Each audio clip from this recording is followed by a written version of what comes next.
جھوٹ بولنا گناہ کبیرہ ہے، لہٰذا ہر انسان کو سچ بولنا چاہیے، لیکن شریعت نے چند جگہوں پر توریہ و تعریض کی گنجائش دی ہے۔ نمبر ایک موقع یہ ہے کہ جب آدمی اپنی یا کسی اور کی جان بچانے کے لیے جھوٹ بولے، اس کے علاوہ کوئی دوسرا راستہ نہ ہو۔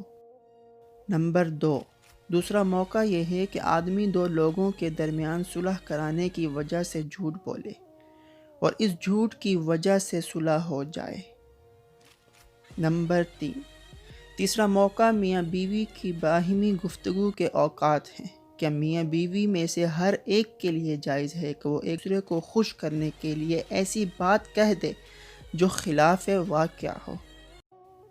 مثلاً دونوں میں سے کوئی ایک کہے کہ میں تم سے بہت محبت کرتی یا کرتا ہوں، اگرچہ حقیقت میں اس کے دل میں محبت نہ ہو۔ واضح رہے کہ ایسے موقع پر بھی صریح جھوٹ نہ بولا جائے، بلکہ ایسے الفاظ استعمال کیے جائیں جو دو معنوں والے